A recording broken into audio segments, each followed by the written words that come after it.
Napatigil si Miguel sa gitna ng malawak na kusina. Ang amoy ng panlinis na lemon ay dumikit sa hangin, ngunit merong kakaibang lamig sa ilalim nito. Isang katahimikan na hindi nararapat sa isang tahanang mayroong bata. Kanina lang, habang papalapag ang kanyang private helicopter sa helipad ng mansyon, ang tanging laman ng isip niya ay ang tuwa sa mga mata ng kanyang anak na si Emma kapag nakita nito ang life-size na manikang dala niya. Isang sorpresa. Iyon ang plano. Ngunit ngayon, siya ang nasorpresa. Walang masayang sigaw ng papa ang sumalubong sa kanya. Walang mga yapak na tumatakbo. Tanging ang mamahaling katahimikan ng isang bahay na parang museo. At sa kanya narinig iyon, isang mahinang kaluskos, nagmumula sa ilalim ng malaking mesa sa gitna ng kusina. Dahan-dahan siyang lumapit, ang puso niya'y nagsimulang kumabog ng may pag-aalala. Yumuko siya at ang nakita niya ay parang isang matalim na punyal na itinarak sa kanyang dibdib. Doon, sa sahig na gawa sa malamig na marmol, ay ang kanyang munting si Emma. Nakaipit sa isang sulok, yakap-yakap ang mga tuhod at nanginginig na isinusubo ang isang piraso ng tuyong tinapay na halatang nalaglag mula sa basurahan. Hindi siya napansin nito. Masyado itong abala. Ang mga mata nito ay puno ng takot na para bang may hahabol sa kanya anumang oras. Emma, mahina ang boses ni Miguel, halos pabulong. Natatakot na baka magulat niya ang bata. Napapitlag si Emma nang makita siya. Hindi tuwa ang rumehistro sa mukha nito, kundi purong takot. Agad nitong tinago ang tinapay sa kanyang likuran na para bang nahuli ito sa isang malaking kasalanan. Lumuhod si Miguel. Sinubukang maging kalmado kahit ramdam niya ang unti-unting pag-akyat ng galit sa kanyang sistema. Anak, anong ginagawa mo dyan? Bakit ka dyan kumakain? Nanginginig ang mga labi ni Emma. Umiwas ito ng tingin at bumulong ng mga salitang dumurog sa puso ni Miguel sa 1,000 piraso. Kailangan kong bilisan, Papa, sabi ng bata. Ang boses ay halos hindi marinig. Bago tumakbo palayo ang pagkain. Paulit-ulit na umalingaw-ngaw ang mga salitang yon sa isip ni Miguel. Anong ibig sasabihin noon? Sa isang mansyon kung saan ang pagkain ay hindi nauubos, bakit ganito ang sinasabi ng kanyang anak? Bago pa siya makapagsalita, isang boses na animoy musika ang pumuno sa kusina. Oh my God, Miguel! Sweetheart! You're home early! Pumasok si Clarissa ang kanyang asawa na mukhang perpekto gaya ng dati sa kanyang mamahaling damit. Ang kanyang ngangiti ay kasing lawak ng karagatan, ngunit nang makita niya ang eksena sa ilalim ng mesa, panandalian itong naglaho bago muling bumalik, mas matamis, mas peke. Emma, ano na namang ginagawa mo dyan, baby? Halika dito kay Mommy. Mabilis niyang kinuha si Emma mula sa sahig at niyakap ito ng mahigpit. Naku, itong batang ito, napakakulit talaga. Siguradong kagagawa na naman ito ng bagong katulong. I told her to watch Emma closely. Humarap siya kay Miguel, ang mga mata niya ay nagpapahayag ng pag-aalala at pagod. Sorry, sweetheart. Medyo mahirap lang talagang i-handle minsan, alam mo na. Pinunasan ni Clarissa ang mumo sa bibig ni Emma gamit ang kanyang daliri at hinalikan ito sa noo. Isang perpektong larawan ng isang mapagmahal na ina. Pero para kay Miguel, may mali. Ang amoy ng panlinis, ang katahimikan ng bahay, at higit sa lahat, ang mga salitang binitawan ni Emma.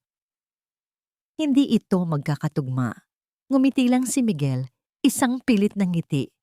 It's okay, pagod lang siguro ako sa biyahe. Gabi na. Tahimik na ang buong bahay. Katabi niya sa kama si Clarissa, mahimbing na natutulog. Ngunit si Miguel ay dilat na dilat, nakatitig sa kisame. Ang imahe ni Emma na kumakain sa sahig ay hindi maalis sa kanyang isipan. Ang takot sa mga mata nito. Kailangan kong bilisan. bago tumakbo palayo ang pagkain. Isang bilyonaryo, si Miguel de Villa. Kaya niyang bilhin ang lahat, mga kumpanya, mga isla, mga eroplano. Ngunit sa sandaling iyon, naramdaman niya ang pinakamalaking kabiguan. Nabigo siyang protektahan ang kaisa-isa niyang anak sa loob mismo ng sarili nilang tahanan. Ang tiwala niya kay Clarissa, na akala niya ay isang anghel, ay nagsimulang magkaroon ng lamat. Dahan-dahan siyang bumangon mula sa kama. Naglakad siya papunta sa kanyang study. Ang bawat hakbang ay mabigat dala ng isang bagong determinasyon. Kinuha niya ang kanyang secure cellphone, ang linyang para lamang sa pinakakompidensyal na mga utos. Nagdial siya ng numero. "Sir?" Sagot ng boses sa kabilang linya, ang pinuno ng kanyang security team. Tumingin si Miguel sa bintana, sa kadiliman ng gabi na bumabalot sa kanyang perpektong mansyon. "May ipapagawa ako sa'yo," sabi ni Miguel.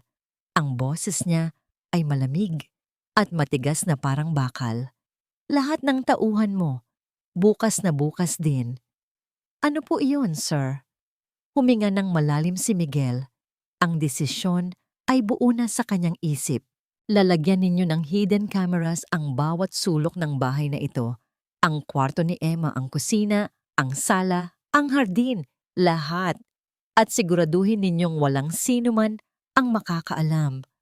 Tumigil siya sandali at idinugtong ang pinakamahalagang utos. Lalo na si Clarissa Gaka. Ang almusal kinabukasan ay may kakaibang bigat. Ang masarap na amoy ng bawang sa sinangag at ang aroma ng kapeng barako ay hindi sapat para pawiin ang tensyon na nakabalot sa malaking hapagkainan.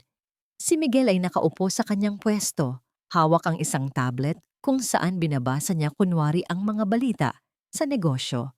Ngunit ang kanyang mga mata ay palihim na nagmamasid sa bawat galaw sa paligid. Si Clarissa ay ang larawan ng perpektong asawa at ina. Siya mismo ang nag-aasikaso kay Emma. Sinusubuan ito ng pagkain na may kasamang matatamis na ngiti at malambing na salita. "One more bite for mommy, baby," sabi niya. Ang boses ay puno ng pagmamahal. "There you go. Good girl." Pero para kay Miguel, ang lahat ng ito ay isang palabas. Ang bawat ngiti ni Clarissa ay tila kalkulado. Ang bawat haplos niya kay Emma ay parang walang init. Nakikita niya ngayon ang mga bagay na hindi niya napapansin noon. Ang bahagyang pag-iwas ni Emma sa tuwing lalapit si Clarissa. Ang panginginig ng kamay ng bata kapag hinahawakan ito ng kanyang madrasta. Pagkatapos ng almusal, sinundan ni Miguel si Clarissa sa kanilang silid. Isinara niya ang pinto at ang peking ngiti ni Clarissa ay napalitan ng isang buntong hininga ng pagod. "May problema ba, sweetheart?" Tanong nito. Umupo sa gilid ng kama at hinilot ang kanyang sentido. Sinubukan ni Miguel na maging kalmado. "Napansin ko lang na parang takot si Emma kahapon at payat siya, Clarissa." At doon, nagsimulang umagos ang mga luha sa mga mata ni Clarissa.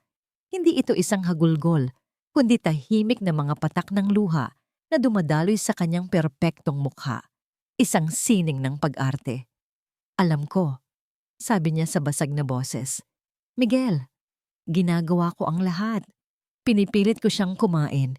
Nagluluto ako ng mga paborito niya. Pero, mahirap.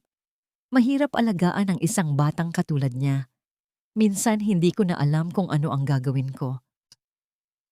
Niyakap niya ang kanyang mga tuhod. Ang kanyang katawan ay nanginginig sa pag-iyak. "I feel like I'm failing. Failing you and failing her. Siguro hindi lang talaga ako sapat." Ang bawat salita ay isang patalim na dapat sana'y tumusok sa puso ni Miguel para makaramdam ng awa. At dati, marahil ay gagana ito. Ngunit ngayon, ang tanging naririnig niya ay isang perpektong kasinungalingan. Isang script na binuo para manipulahin siya, para pagtakpan ang isang bagay na mas madilim. Lumapit siya at hinaplos ang buhok nito. Gumanap sa papel ng isang maunawaing asawa. "Shh! Hindi totoo yan. You are more than enough. Siguro kailangan lang natin ng tulong. I'll hire the best child therapist for her. Ngumiti si Clarissa sa gitna ng kanyang mga luha. Talaga? Gagawin mo yon para sa amin?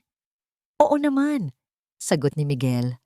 Ang kanyang boses ay malambing, ngunit ang kanyang isip ay malamig na parang yelo. Gagawin ko ang lahat para sa pamilya ko.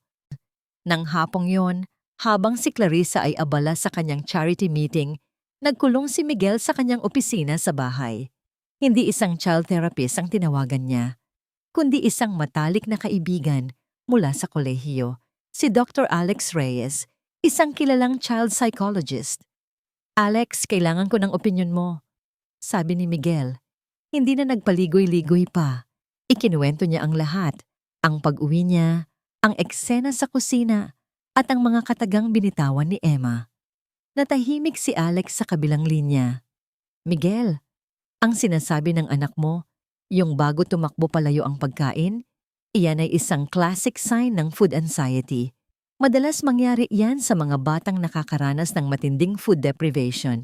Ibig sabihin, may mga pagkakataon na matagal siyang hindi pinapakain o kinukuha ang pagkain sa kanya bilang parusa. Para kay Miguel, ang mga salita ng kanyang kaibigan ay isang kumpirmasyon, ang huling piraso ng puzzle na nagpatibay sa kanyang hinala. Hindi ito simpleng kapabayaan, ito ay sinasadya. Kinagabihan, habang natutulog na ang buong kabahayan, nagsimulang dumating ang mga anino. Ang security team ni Miguel, bihis sibilyan, ay gumalaw na parang mga multo sa dilim. Bawat isa ay eksperto sa kanilang ginagawa. Walang ingay, walang bakas. Ang maliliit na kamera, na halos kasing laki lang ng dulo ng isang ballpen, ay maingat na inilagay sa mga lugar na hindi mo aakalain. Sa loob ng mga smoke detector, sa gilid ng mga picture frame, sa mga palamuting halaman, maging sa loob ng isa sa mga laruan ni Emma. Si Miguel ay nasa kanyang study, pinapanood ang lahat sa isang monitor. Ang kanyang panga ay mahigpit na nakatikom. Ramdam niya ang pag-abuso sa privacy ng sarili niyang pamamahay, ngunit alam niyang ito na lang ang paraan. Bandang 3:00 ng madaling araw, natapos ang lahat. Ang mga anino ay naglaho na parang hindi sila kailanman nag-exist. Ilang minuto pa, nag-vibrate ang cellphone ni Miguel. Isang mensahe mula sa pinuno ng security team. Isang simpleng mensahe na magpapabago sa lahat. System is active. Huminga ng malalim si Miguel. Binuksan niya ang isang secure application sa kanyang telepono. Lumitaw ang isang grid ng mga maliliit na bintana. Bawat isa ay nagpapakita ng live feed mula sa iba't ibang bahagi ng bahay. Pinindot niya ang isa, ang kamera sa sala. Napatigil siya sa paghinga. Sa screen, malinaw na malinaw ang imahe. Si Clarissa ay nakaupo sa malambot na sofa, nanonood ng isang late-night movie sa malaking TV. Ang mukha niya ay nasisinagan ng kumikinang na ilaw mula sa screen. Sa likod niya, sa salaming pinto ng balcony, ay isang maliit na figura. Si Emma, nakayapak, nakatayo sa dilim, nanginginig sa lamig, nakalak sa labas. Ang opisina ni Miguel de Villa ay isang santuwaryo ng kapangyarihan. Gawa sa salamin at bakal, tanaw mula rito ang buong syudad, isang kaharian na siya mismo ang nagtayo mula sa wala. Dito, siya ang hari. Bawat utos niya ay batas. Ngunit sa sandaling iyon, sa loob ng kanyang soundproof na opisina, naramdaman niya ang matinding kawalan ng kapangyarihan. Isinara niya ang lock ng pinto. Ibinaba ang mga blinds. Ang tanging liwanag na nagmumula sa silid ay mula sa malaking monitor sa kanyang mesa. Ang kanyang mga kamay ay bahagyang nanginginig habang hinahawakan niya ang mouse. Una niyang pinanood ang recording mula kagabi. Doon, sa screen, nakita niya ang sarili niyang anak na nakatayo sa labas ng balcony. Malinaw na malinaw ang panginginig ng maliit nitong katawan. Sa loob, ilang talampakan lang ang layo ay si Clarissa. Nakaupo ng komportable, nanonood ng TV na para bang walang batang nagtitiis sa lamig sa labas. Tumagal iyon Nang halos isang oras na parang walang katapusan, nagsikip ang panga ni Miguel. Ang mga ugat sa kanyang leeg ay nagsimulang lumitaw. Kung may paraan lang na makapasok siya sa screen at mabasag ang pagmumukha ng babaeng pinakasalan niya, ginawa na niya. Ngunit alam niyang hindi pa ito ang oras. Kailangan niyang magtiis. Kailangan niyang manood. Nag-click siya sa isa pang video. Ang sala. Kaninang umaga, si Emma ay tahimik na naglalaro ng kanyang paboritong manika. Ang huling regalo mula sa kanyang yumaong ina. Lumapit si Clarissa. Ang mukha ay walang emosyon. Akin na yan, sabi nito. Ang boses ay malamig. Sinubukang itago ni Emma ang manika, ngunit walang awa itong hinablot ni Clarissa. Paulit-ulit na lang tayong ganito, Emma. Ang mga batang hindi sumusunod sa utos ay hindi karapat-dapat magkaroon ng magagandang laruan. At ibinato nito ang manika sa basurahan na para bang ito'y isang walang kwentang bagay. Nakita ni Miguel ang pagbagsak ng mga luha sa mata ng kanyang anak, ngunit wala itong ginawang ingay. Umiyak ito ng tahimik. Isang pag-iyak na sanay ng hindi pinapansin. Hayop ka, Clarissa. Hayop ka. Paulit-ulit na bulong ni Miguel sa kanyang sarili. Nag-click siya ulit. Ang kusina. Kaninang tanghali. Si Emma ay lumapit sa isa sa mga katulong, si Yaya Lina, at itinuro nito ang baso.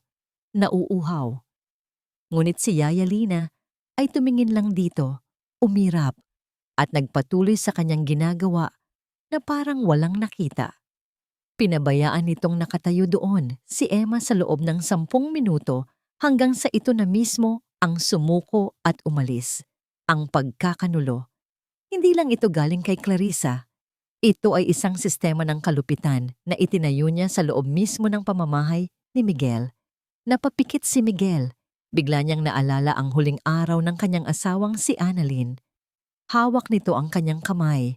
Ang lakas nito ay unti-unting nawawala. Miguel, mangako ka sa akin. Bulong nito. Yung anak natin, si Emma, aalagaan mo siya. Huwag mo siyang pababayaan kahit kailan. Pangako, sagot niya noon habang lumuluha.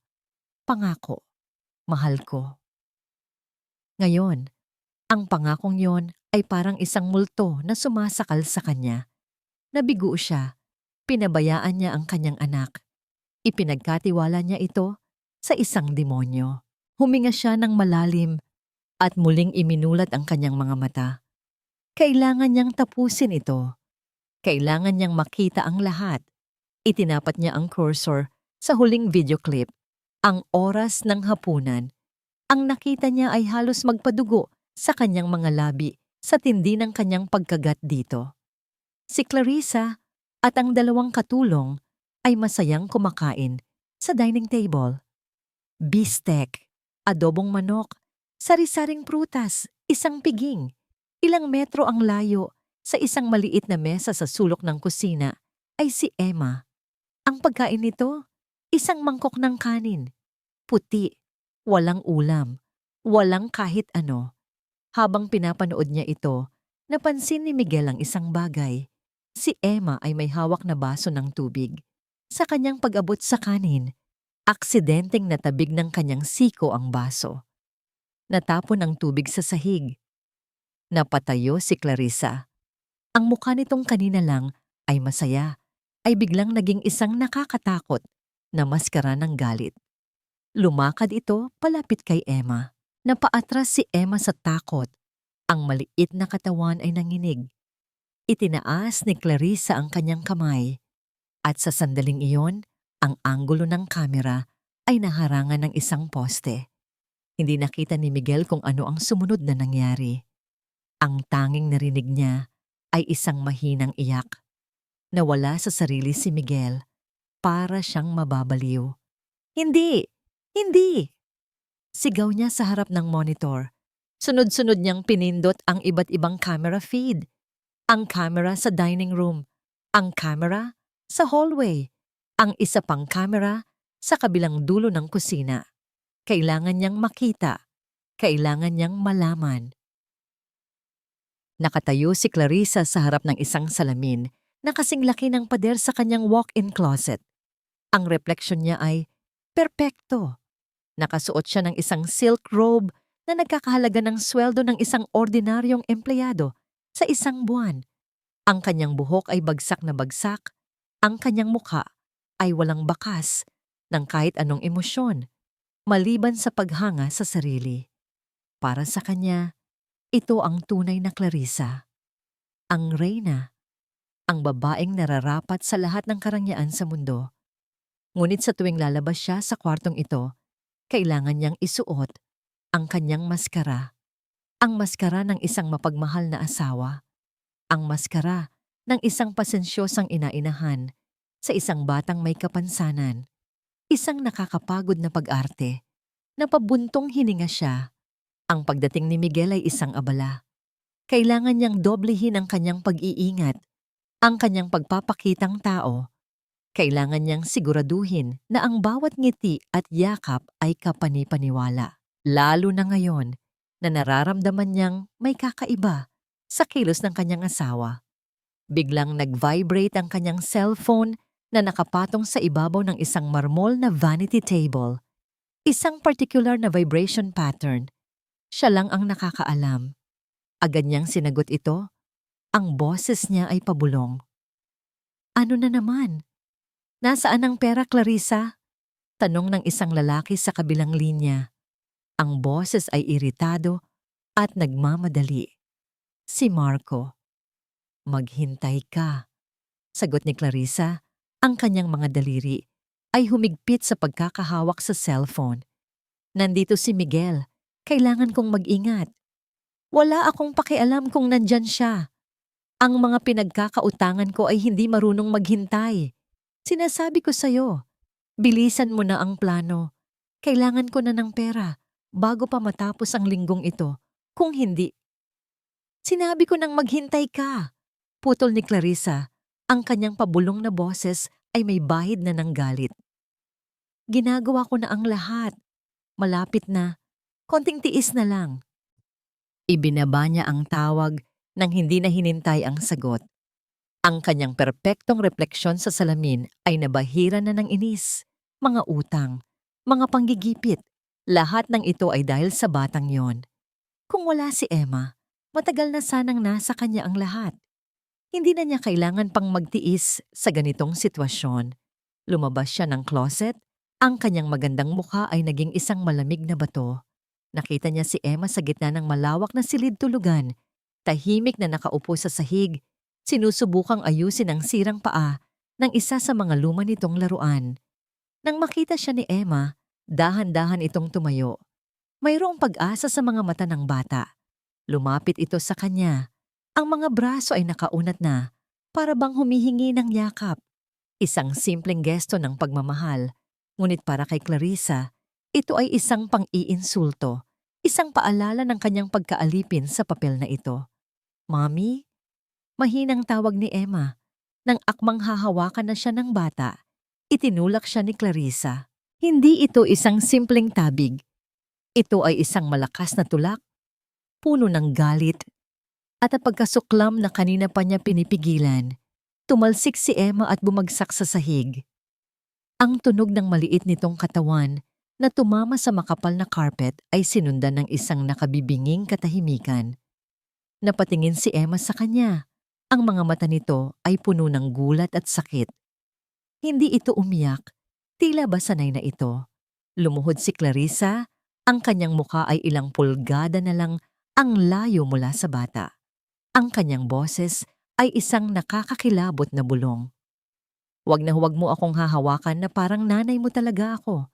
Anya, ang bawat salita ay may diin. Hindi mo ba naiintindihan? Isa ka lang pabigat sa buhay ko. Isang pagkakamali. Tumayo siya, pinagpagan ang kanyang damit na para bang may dumikit na dumi. Iniwan niya si Emma na nakahiga pa rin sa sahig. Ang mga mata ay nakatitig sa kawalan. Naglakad si Clarissa pabalik sa kanyang salamin. Inayos niya ang kanyang buhok. Naglagay ng kaunting lipstick. Ang bakas ng galit sa kanyang mukha ay nawala na. Napalitan ng isang blankong ekspresyon. Pupunta lang ako sa mall. sabi niya sa kawalan. Magpalamig. Pumunta siya sa banyo. Binuksan niya ang isang cabinet na puno ng mamahaling pabango at cream. Sa pinakalikod, sa ilalim ng isang tumpok ng bulak, ay isang maliit na bote na walang kahit anong label. Sa loob nito ay may maliliit na puting tableta. Kinuha niya ito. Tinitigan. Isang demonyong nangiti ang unti-unting sumilay sa kanyang mga labi. Ang solusyon sa lahat ng kanyang problema, ang pampabilis ng kanyang mga plano. Malapit na, Emma, bulong niya sa kanyang sarili, habang dahan-dahang isinasara ang kanyang palad sa paligid ng bote. Kaunting tiis na lang, naging bagong realidad ni Miguel ang pagmamasid. Ang kanyang malaking monitor ay hindi na para sa stock market o mga ulat ng kumpanya. Ito na ang kanyang bintana sa madilim na katotohanan sa loob ng sarili niyang pamamahay. Ang bawat araw ay isang bagong pagtuklas ng kalupitan, isang bagong sugat sa kanyang puso. At sa araw na yon, nasaksihan niya ang isang bagay na nagpatigil sa pag-ikot ng kanyang mundo. Hapon na. Si Clarissa ay kalalabas lang ng kanyang silid, mukhang sariwa at nakangiti. Nakita niya si Emma na tahimik na naglalaro sa isang sulok ng sala. Lumapit siya dito. Ang kanyang mga galaw ay puno ng huwad na paglalambing. Emma, baby, tawag niya. Ang boses ay parang pulot na may halong lason. Oras na para sa vitamins mo. Sa screen, nakita ni Miguel kung paano bahagyang nanigas ang katawan ni Emma. Umiling ito ng marahan. Pero ang nangiti ni Clarissa ay hindi natinag. Kumuha siya ng isang maliit na puting tableta mula sa kanyang bulsa at isang baso ng tubig. Lumuhod siya sa harap ng bata. Come on, sweetie. This will make you strong and healthy, sabi niya. Open your mouth for mommy. Umiling ulit si Emma. Ang mga labi ay mahigpit na nakatikom. Nawala ang nangiti. Sa mukha ni Clarissa sa isang iglap, hinawakan niya ng mahigpit ang panga ni Emma. Sinabi kong buksan mo ang bibig mo, mariin niyang sabi. Ang boses ay mababa at puno ng pagbabanta. Isang kakaibang lamig ang gumapang sa batok ni Miguel. Hindi ito galit. Ito ay pangamba. Isang malalim at nakakakilabot na takot. Bakit kailangang pilitin ang isang bata na uminom ng bitamina? Sa monitor, nakita niyang sa pilitang isinubo ni Clarissa ang tableta sa bibig ni Emma at pinainom ito ng tubig. Pinipigilan ng ulo nito hanggang sa siguradong nalunok na nito ang gamot. Pagkatapos, bumalik ang matamis niyang nangiti na para bang walang nangyari. Hinalikan niya si Emma sa noo. Good girl, sabi niya, bago tumayo at iwanan ng bata na tulala sa sahig. Pinanood ni Miguel ang kanyang anak. Sa loob ng sumunod na kalahating oras, ang kaninang sigla nito sa paglalaro ay unti-unting nawala. Napalitan ito ng antok. Ang mga mata nito ay bahagyang nakapikit at di nagtagal, nakatulog ito sa sahig, sa gitna ng kanyang mga laruan. Isang piraso ng puzzle ang biglang nabuo sa isip ni Miguel. Ang pagiging matamlay ni Emma. Ang madalas nitong pagtulog sa umaga. Hindi ito dahil sa sakit. Mabilis niyang ni-rewind ang mga recording mula sa mga nakaraang araw at nakita niya ang pattern. Tuwing hapon, parehong eksena, si Clarissa ang bitamina at pagkatapos ay ang biglaang pagkaantok ni Emma. Kailangan niyang malaman kung ano ang tabletang iyon at kailangan niya ng pruweba. Nag-antay siya. Bawat minuto ay parang isang oras. Nang makita niya sa isa sa mga kamera na pumasok na si Clarissa sa banyo para maligo, ang mahabang ritual nito na tumatagal ng halos isang oras. Alam niyang ito na ang kanyang pagkakataon. Mabilis ngunit tahimik siyang kumilos. Para siyang magnanakaw sa sarili niyang bahay. Dahan-dahan niyang pinihit ang seradura ng kanilang master bedroom. Pumasok siya. Ang puso niya ay dumadagundong sa kanyang dibdib. Ang bawat pagbukas niya ng drawer ay parang isang pagsabog sa katahimikan. Saan ito itinatago ng babaeng iyon? Sa ilalim ng mga damit? Sa loob ng mga kahon ng alahas? Narinig niya ang lagaslas ng tubig mula sa shower. Kailangan niyang bilisan. At sa kanya naalala. Ang medicine cabinet sa banyo. Dahan-dahan siyang pumasok sa malawak na banyo. Ang salamin ay puno ng hamog. Doon, sa likod ng salamin, ay ang cabinet. Nanginginig ang kamay niyang binuksan ito. Mga pabango, mga lotion, mga mamahaling sabon, at naroon ito. Sa pinakalikod, nakatago sa ilalim ng isang tumpok ng bulak. Isang maliit na bote na walang marka, walang pangalan. Ngunit para kay Miguel, mukha itong bungo na may dalawang nagkrus na buto. Mabilis niya itong binuksan. Kumuha siya ng isang tableta. Mula sa kanyang bulsa, dumukot siya ng isang maliit na breath mint na halos kapareho ng hugis at kulay at ipinalit ito sa loob ng bote. Isang desperadong galaw, pero kailangan niyang gawin para hindi maghinala si Clarissa. Isinara niya ang lahat, ibinalik sa dati, at lumabas ng silid na parang isang anino. Hindi na siya nag-abogado, hindi na siya nag-aksaya ng panahon. Siya mismo ang nagmaneho, nilabag ang lahat ng traffic rules patungo sa pinakaprestihiyosong pribadong laboratorio sa bansa. Kailangan kong malaman kung ano ito, sabi niya sa head chemist, inilapag ang maliit na tableta sa isang sterile na lalagyan. Ngayon din, I don't care about the cost. Name your price. Ang pag-aantay ang pinakamahirap na parte. Bumalik siya sa kanyang opisina, ngunit hindi siya makapagtrabaho. Nakatitig lang siya sa kanyang telepono, nag-aantay sa isang tawag na babago sa lahat. Makalipas ang 3 oras, tumunog ito. Isang unknown number. Huminga siya ng malalim bago sagutin. De Villa. Mr. De Villa, sabi ng isang seryosong boses sa kabilang linya. May resulta na po kami. Napatayo si Miguel. And natahimik ang lalaki sandali. At nang muli itong magsalita, ang bawat salita ay parang isang pako na ibinabaon sa kanyang utak. Sir, hindi po ito vitamin. Mayroong isa pang sandali ng katahimikan. Isang katahimikang nakakabingi. Isa po itong malakas na uri ng sedative at mahigpit na ipinagbabawal ang paggamit nito sa mga bata. Ang resulta mula sa laboratorio ay hindi lang isang patunay. Ito ay isang deklarasyon ng giyera. Nang ibaba ni Miguel ang tawag, hindi siya sumigaw, hindi siya naghagis ng gamit. Ang matinding galit na kumukulo sa loob niya ay lumamig at naging isang bagay na mas mapanganib. Isang determinasyon na kasing tigas ng bakal. Ang paghihiganti ay hindi na sapat. Ang gusto niya ay katarungan. Ang gusto niya ay pagbagsak. Hindi na niya kayang pagkatiwalaan ng sino man sa kanyang paligid. Ang kaaway ay hindi lang nasa loob ng kanyang bahay. Maaaring nasa loob rin ng kanyang kumpanya. Kung nagawa ni Clarissa na manipulahin siya, kaya rin itong manipulahin ang iba. Kinahapunan, sa isang maliit at hindi kilalang coffee shop sa kabilang dulo ng syudad, nakipagkita siya sa isang taong matagal na niyang hindi nakakausap. Si David, isang dating military intelligence officer na ngayon ay nagpapatakbo ng isa sa pinakamahusay na private investigation agency sa Asia. Miguel, you look like hell. Bati ni David, walang paligoy-ligoy. I need you to dig into someone. Diretsong sabi ni Miguel, inilapag ang isang sobre sa mesa.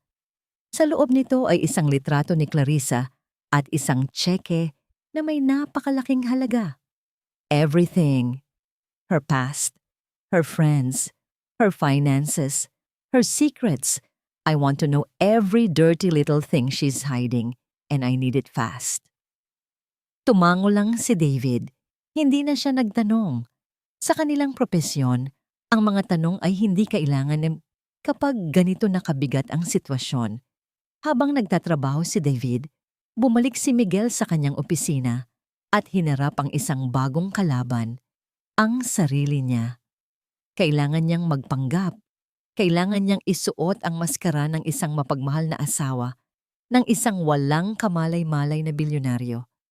Ang bawat ngiti na ibinibigay niya kay Clarissa sa hapunan ay parang lason sa kanyang mga labi. Ang bawat pag-uusap nila ay isang pagsubok sa kanyang pagtitimpi. Sweetheart, naisip ko lang, maybe we should take a vacation? Tayong tatlo lang, sabi ni Clarissa isang gabi, habang nakahiga sila sa kama. That's a great idea, sagot ni Miguel. Ang kanyang boses ay kalmado, habang sa isip niya ay gusto na niyang sakalin ito. Pag-usapan natin yan. Makalipas ang 48 oras, dumating ang tawag mula kay David. Nasa email mo na ang initial report, sabi nito. Pero may isang bagay kang kailangang makita ng personal. Nagkita sila sa isang ligtas na lugar. Inilapag ni David ang isang set ng mga litrato sa mesa. Ang mga litrato ay malinaw. Si Clarissa, yumayakap at humahalik sa isang lalaki. Isang lalaking kilalang-kilala ni Miguel, si Marcos Sandoval, ang kanyang Chief Financial Officer, ang taong pinagkakatiwalaan niya sa pera ng kanyang kumpanya. Kasama ng mga litrato ay ang mga bank statement at mga dokumento ng utang. Malaki ang pagkakautang ni Clarissa sa mga casino at loan sharks. At si Marco, ginagamit nito ang posisyon sa kumpanya para kumuha ng pera at ibigay kay Clarissa. Ang pagkakanulo ay mas malalim pa kaysa sa inaakala niya. Ito ay isang conspiracy, isang ahas na may dalawang ulo. May isa pa, sabi ni David. Inabot sa kanya ang isang maliit na audio recorder. Pinakinggan namin ang mga tawag niya. This one came in an hour ago. Pinindot ni Miguel ang play. Ang boses ni Clarissa. Malinaw. Kailangan na nating tapusin to, Marco. Next week sa charity ball. Perfect timing. Habang abala ang lahat, gagawin ko na ang dapat gawin. Dadalhin natin si Emma sa ospital. Sasabihin ko na bigla na lang siyang nag-collapse. With her condition, maniniwala ang lahat. Kapag nandoon na siya, madali na lang ang lahat. Sumunod ang boses ni Marco. Sigurado ka na ba dyan? Oo, sagot ni Clarissa. Kapag nawala na ang bata, sa atin na ang lahat. Walang kahati. Pinatay ni Miguel ang recorder. Ang katahimikan sa loob ng sasakyan ay nakakabingi. Ang plano nila ay hindi lang pala basta saktan si Emma. Ang plano nila ay alisin ito sa mundo. Isang malamig na ngiti ang sumilay sa mga labi ni Miguel. Isang nangiti na walang bakas ng kahit anong saya. Okay, bulong niya. So the charity ball it is. Tumingin siya kay David, ang kanyang mga mata ay nagliliyab. They want a show, sabi niya. Then let's give them the show of a lifetime. Ang charity ball, ang pinakamalaking social event ng taon. Ang gabi kung saan ang lahat ng mayayaman at makapangyarihan ay nagtitipon sa ilalim ng kanyang bubong. Ang gabi na pinlano ni Clarissa para maging katapusan ni Emma. Ngunit binago ni Miguel ang script. Ito ang magiging gabi ng katapusan nilang dalawa. Ang mga sumunod na araw ay ang pinakamahirap na pag-arte sa buong buhay ni Miguel. Ang bawat sandali ay isang pagtitiis. Ang bawat paghinga ay isang pagpipigil. Nabubuhay siya sa loob ng isang kasinungalingan, napapaligiran ng mga kaaway na nag-aakalang sila pa rin ang may hawak ng mga baraha. Ang mansyon ay naging isang malaking entablado. Abala ang lahat sa paghahanda para sa Grand Charity Ball. Mga event planner na nagpaparoot pa rito, mga caterer na kumukuha ng sukat, mga bulaklak na dumarating bawat oras. Sa gitna ng lahat ng ito ay si Clarissa, ang perpektong hostess na nagbibigay ng mga utos na may kasamang matamis na ngiti. At si Miguel, ang hari ng kastilyo, ay gumaganap. Bilang isang abogadong asawa, sumasang-ayon sa lahat ng gusto nito. Sweetheart, do you think gold or silver would be better for the tablecloths? Tanong sa kanya ni Clarissa, hawak ang dalawang sample ng tela. Whatever you choose will be perfect, my love. Sagot ni Miguel. Isang ngiti ang nakapaskil sa kanyang mukha habang sa loob-loob niya, gusto niyang sunugin ang buong lugar. Ang pinakamahirap na bahagi ay ang mga gabi. Ang paghiga sa tabi ng isang babaeng nagpaplanong patayin ang kanyang anak. Ang pakikinig sa mahimbing nitong paghinga habang alam niyang sa isip nito ay puro kasamaan. Ilang gabi siyang hindi natulog, nakatitig lang sa dilim, pinipigilan ang sarili na gumawa ng isang bagay na pagsisisihan niya. Sa mga sandaling iyon, nararamdaman niya ang tunay na kahulugan ng pag-iisa. Nasa kanya ang lahat ng pera at kapangyarihan sa mundo, ngunit wala siyang mapagsabihan, wala siyang makapitan. Ang bigat ng pagprotekta sa kanyang anak ay nasa kanyang mga balikat lamang. Ito ang kanyang laban. Isang hapon, habang nagpapanggap na may kausap sa telepono, palihim siyang nakipagkita sa isang grupo ng mga tao sa isang hindi markadong sasakyan, ilang blok mula sa kanyang opisina. Sa loob ay si David at dalawang matataas na opisyal ng pulisya. Mga taong may utang na loob sa kanya. Mga taong mapagkakatiwalaan niya ang buhay. Inilatag ni Miguel ang lahat sa kanila. Ang mga video, ang resulta ng laboratorio, ang mga litrato, at ang pinakahuli, ang audio recording. Habang pinapakinggan ng mga opisyal ang boses ni Clarissa at Marco na nagpaplano ng kanilang krimen, nakita ni Miguel ang pagbabago sa kanilang mga muka mula sa pagiging profesional hanggang sa purong pagkasuklam. Mr. De Villa, this is more than enough to arrest them right now. Sabi ng isa sa mga opisyal, si Major De La Cruz. Hindi. Mabilis na sagot ni Miguel. Kung aarestuhin ninyo sila ngayon, magkakaroon sila ng pagkakataong magsinungaling. Gumawa ng kwento. Gusto kong mahuli sila sa akto. Gusto kong makita ng buong mundo kung sino talaga sila. Ipinakita ni Miguel ang kanyang plano. Ang charity ball. Ang malaking screen. Ang live feed. Gusto niya ng isang pampublikong pagbagsak. Isang paghuhukom na hindi nila malilimutan habang buhay. Gabi bago ang party, pumasok si Miguel sa kwarto ni Emma. Natutulog na ito, ngunit hindi mahimbing. Kahit sa pagtulog, may bakas ng takot sa mukha ng kanyang anak. Ang katawan nito ay mas payat. Ang balat ay mas maputla. Ang epekto ng gamot na ipinapainom ni Clarissa. Hinaplos niya ang buhok nito. At sa unang pagkakataon, sa loob ng maraming araw, pinayagan niya ang sarili niyang makaramdam.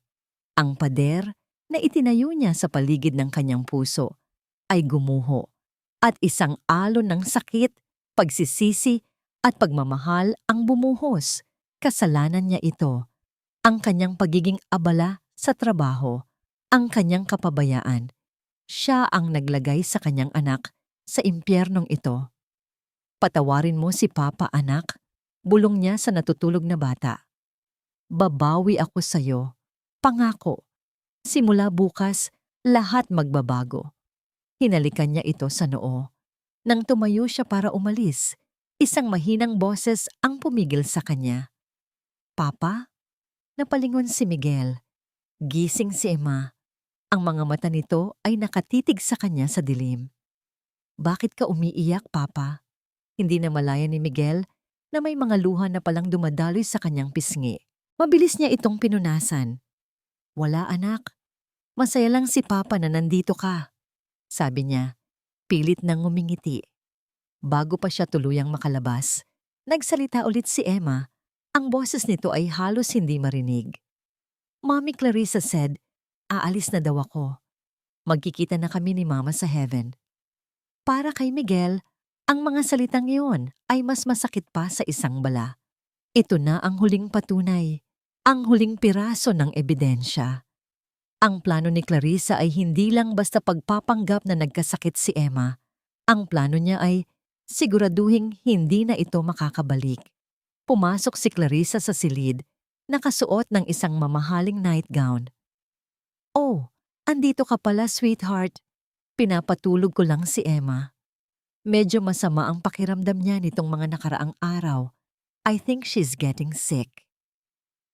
Ang kanyang boses ay puno ng pekeng pag-aalala.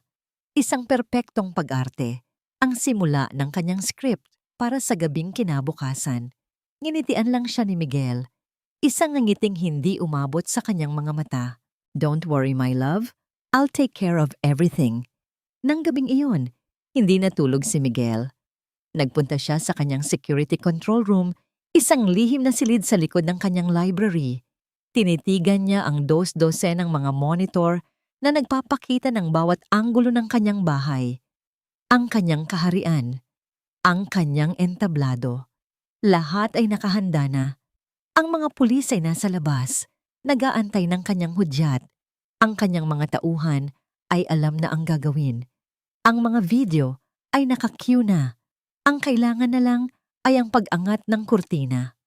Bukas ng gabi, bulong niya sa kanyang sarili, habang pinapanood niya ang imahe ni Clarissa na mahimbing na natutulog sa isa sa mga screen. Matatapos na ang lahat. Ang gabi ng charity ball ay dumating na may kasamang artipisyal na kislap. Ang mansyon ng mga De Villa ay naging isang palasyo mula sa isang fairy tale. Ang mga chandelier ay kumikinang na parang mga bituin. Ang mga bulaklak ay naglalabas ng matamis na halimuyak at ang mahinang tunog ng isang string quartet ay dumadaloy sa hangin. Ang mga bisita, ang pinakamayayaman, pinakamakapangyarihan at pinaka-impluwensyal na mga tao sa bansa ay nagsimulang dumating. Bawat isa ay nakasuot ng kanilang pinakamagagarang kasuotan.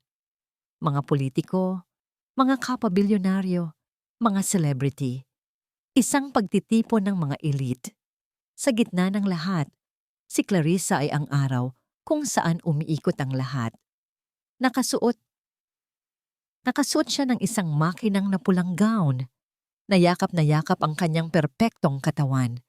Bawat ngiti niya ay perpekto. Bawat pagbati niya ay puno ng init. Siya ang larawan ng kagandahan at kabutihang loob.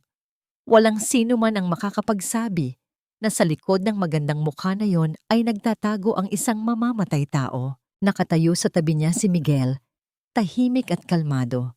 Nakasuot ng isang formal na itim na suit. Mukha siyang isang hari na nagmamasid sa kanyang korte. Ngumingiti siya kapag kinakailangan, nakikipagkamay at tumatango. Ngunit ang kanyang mga mata ay matalim. Pinapanood ang bawat galaw. Hinihintay ang bawat hudyat.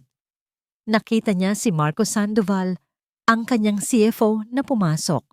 Lumapit ito sa kanila, ngumiti at binati si Miguel na parang walang nangyari. "Congratulations, Miguel! Ang ganda ng party," sabi nito. "Salamat sa pagdating, Marco," sagot ni Miguel. Ang kanyang boses ay pantay. Nagtama ang kanilang mga mata at sa isang iglap, nakita ni Miguel ang kislap ng pagkakasala sa mga mata ng lalaki.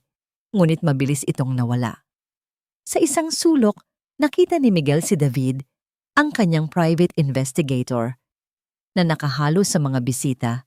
Nagpapanggap na isa sa mga mayayamang negosyante. Isang simpleng pagtango mula kay David ang nagsabi sa kanya na lahat ay nasa pwesto.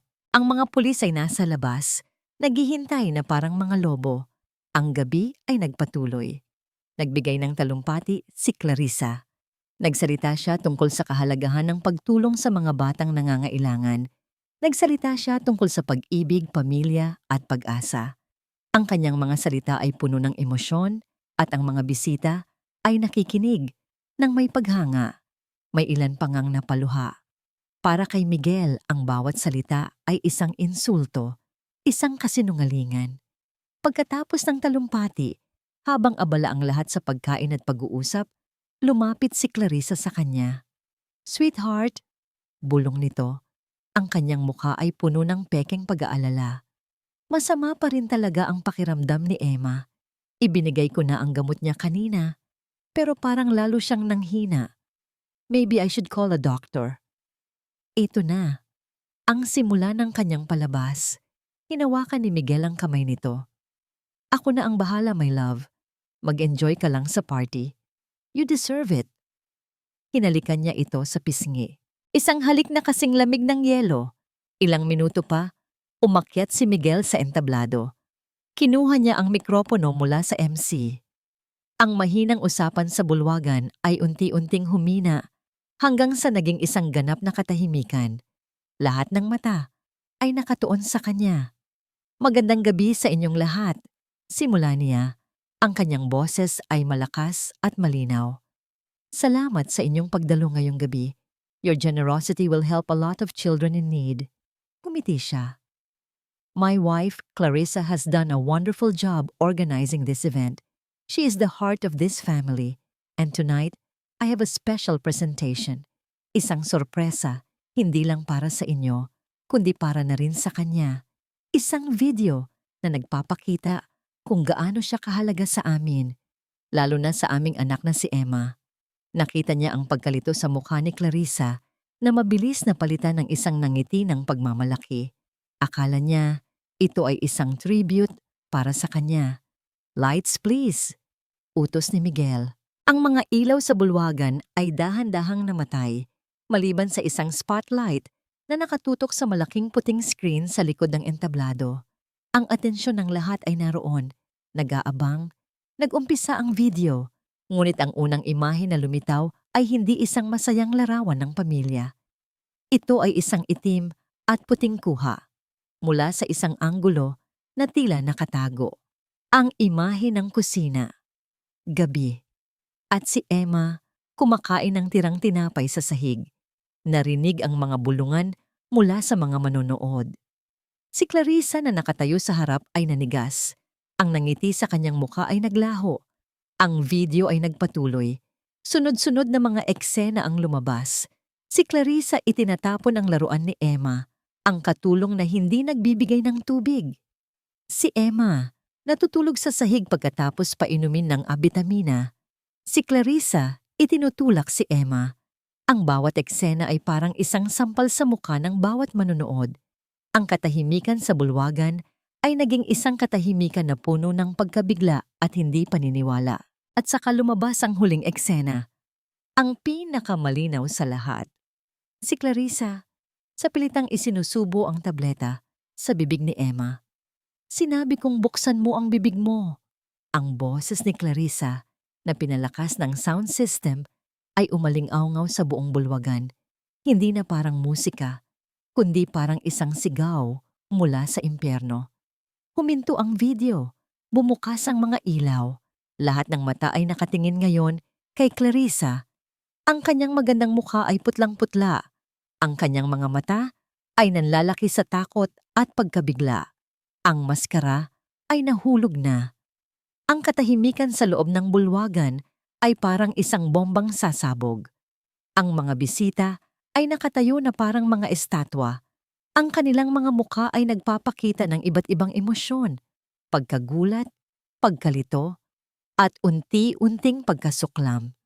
Ang mga kamera ng media na naroon para i-cover ang isang charity event ay nakatutok na ngayon sa iisang tao. Si Clarissa. Hindi totoo yan. Sigaw niya. Ang kanyang boses ay basag at puno ng desperasyon. That's fake! Edited! Yan, Miguel! Anong ibig sabihin nito? Tumingin siya kay Miguel. Ang kanyang mga mata ay nagmamakaawa. Sinusubukan ang huling pag-arte. Ngunit ang nakita niya sa mga mata ng kanyang asawa ay hindi awa, kundi isang malamig na apoy ng galit. Edited, Clarissa? Tanong ni Miguel. Ang kanyang boses ay nanatiling kalmado, ngunit may bigat na parang bakal. Kung ganoon, baka edited din ito. Nag-signal siya sa technical booth. Isang dokumento ang lumitaw sa screen, ang official laboratory report. Naka-highlight ang pangalan ng gamot, isang malakas na sedative, at ang konklusyon, highly toxic for children and can cause severe neurological damage with prolonged use. Sunod na lumitaw sa screen ay isang litrato. Si Clarissa at si Marco magkayakap sa isang resort. Narinig ang malakas na paghinga mula sa mga manonood. Si Marco, na nakatayo malapit sa buffet table, ay namutla na parang isang multo. Sinubukan niyang tumakas, ngunit hinarangan na siya ng dalawang malalaking lalaki na nagpapanggap na bisita, ang mga tauhan ni David. Miguel, please, pakinggan mo ako. Nagsimulang umiyak si Clarissa. Lumalakad palapit sa entablado. It's a misunderstanding. I can explain. Explain what? Putol ni Miguel, na ang bitamina na ipinapainom mo sa anak ko ay lason pala? O ang pagpaplano ninyo na dalhin siya sa ospital para doon na siya tuluyang mawala? At sa huling pagkakataon, nagsignal ulit si Miguel. Isang boses ang pumuno sa buong bulwagan. Ang boses ni Clarissa mula sa audio recording. Kapag nawala na ang bata, sa atin na ang lahat. Walang kahati. Iyon na ang huling pako sa kanyang kabaong. Nawala na ang lahat ng pagpapanggap. Ang magandang mukha ni Clarissa ay napalitan ng isang pangit na maskara ng purong galit. Hayop ka! Sigaw niya kay Miguel. Ang kanyang boses ay garalgal. Sinira mo ang lahat. Dapat sa'yo mamatay. Dapat sa inyong mag-ama. Sinugod niya ang entablado na para bang isang mabangis na hayop na nasukol. Ngunit bago pa siya makalapit kay Miguel, ang malalaking pinto ng bulwagan ay bumukas. Pumasok si Major De La Cruz at ang kanyang mga tauhan, nakauniporme. Ang kanilang mga galaw ay mabilis at desidido. Ang mga bisita ay napaatras, nagbibigay daan.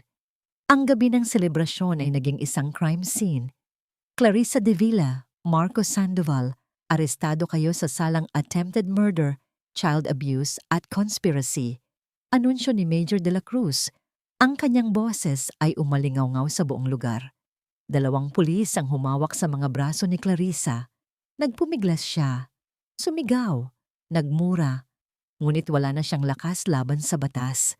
Habang kinakabitan siya ng posas, ang kanyang mga mata ay nakatutok lamang kay Miguel. Isang tingin na puno ng pagbabanta at walang katapusang pagkamuhi.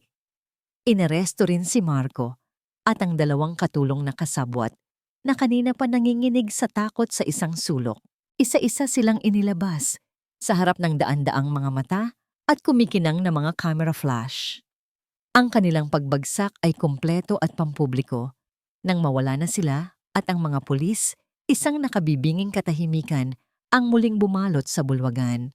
Ang mga bisita ay hindi alam ang gagawin. Hindi na sila pinansin ni Miguel. Bumaba siya ng entablado at tumakbo. Hindi sa labas ng bulwagan, kundi papasok, paakyat sa hagdanan. Ang tanging nasa isip niya ay si Emma. Binuksan niya ang pinto ng kwarto nito. Doon, sa gitna ng kama, ay ang kanyang anak. Gising. Nakayakap sa isang yaya na pinagkakatiwalaan ni Miguel na magbantay dito sa buong gabi. Ang mukha ni Emma ay puno ng takot dahil sa ingay at komosyon na narinig mula sa ibaba. Nang makita siya nito, ang takot sa mga mata nito ay napalitan ng isang kislap ng pag-asa. Lumuhod si Miguel sa gilid ng angkama.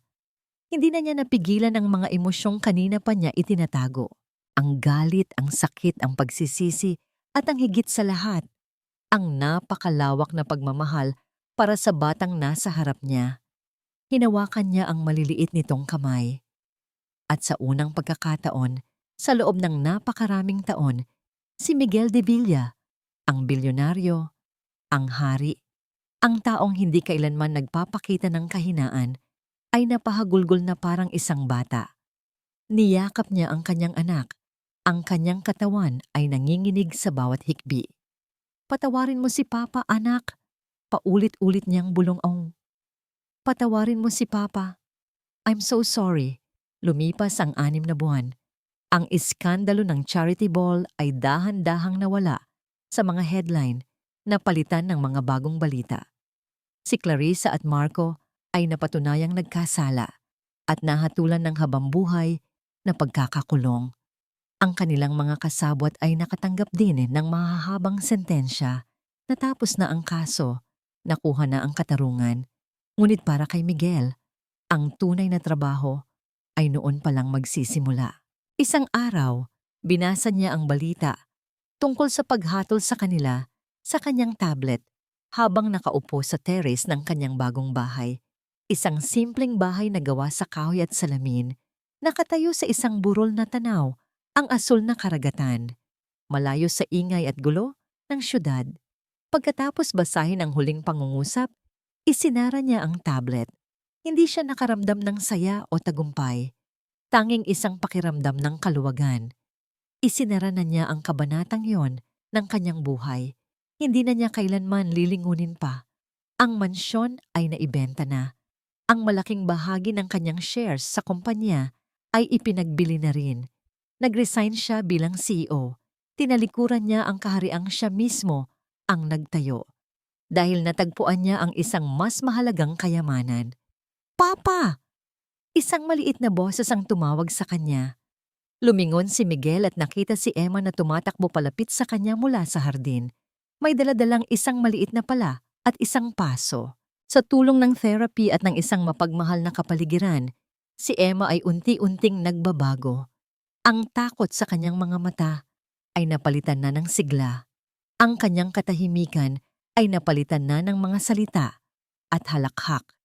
Ang kanyang kalusugan ay bumabalik na. Papa? Look, may bulaklak na. Masayang sabi ni Emma. Itinuturo ang isang maliit na usbong ng sunflower sa paso. Ngumiti si Miguel, isang tunay na ngiti na nagmumula sa puso. Wow, ang galing naman ng alaga ko. Halika, diligan natin. Ang kanyang mga araw ay hindi na puno ng mga board meeting at mga conference call. Ang kanyang schedule ngayon ay puno ng paghahanda ng masusustansyang pagkain, paglalaro sa dalampasigan, pagbabasa ng mga kwento bago matulog, at pagtatanim sa hardin. Natutunan niyang maging isang ama. Hindi lang isang provider, kundi isang tunay na ama. Natutunan niyang unawain ang mga pangangailangan ni Emma na hindi nito masabi sa salita. Natutunan niyang maging pasensyoso. Natutunan niyang maging present. Minsan, sa gitna ng gabi, binibisita pa rin siya ng mga multo ng nakaraan. Ang pagsisisi, ang what ifs. Ngunit sa tuwing nangyayari iyon, pumupunta siya sa kwarto ni Emma at pinapanood itong matulog ng mahimbing. Ang mukha nito ay payapa. At doon, nakakahanap siya ng kapatawaran para sa kanyang sarili.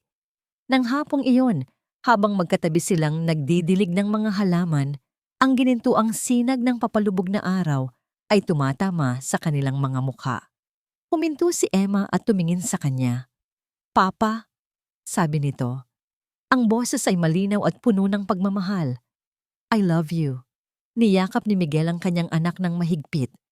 Ramdam niya ang init ng maliit nitong katawan, ang tibok ng puso nito. Ito ang pinakamahalagang deal na isinara niya sa buong buhay niya. Ito ang pinakamalaking tagumpay na nakamit niya. Bumitaw si Emma sa yakap at ngumiti ng napakalawak. Isang ngiti na hindi na ninakaw ng takot. Isang ngiti na puro at totoo. Papa! Ulit nito, ang kanyang mga mata ay kumikinang na parang mga bituin.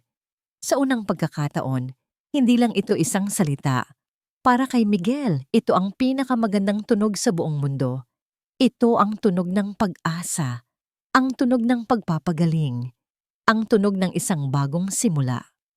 Tumingin si Miguel sa papalubog na araw, sa malawak na karagatan sa kanilang harapan, habang yakap-yakap ang kanyang anak.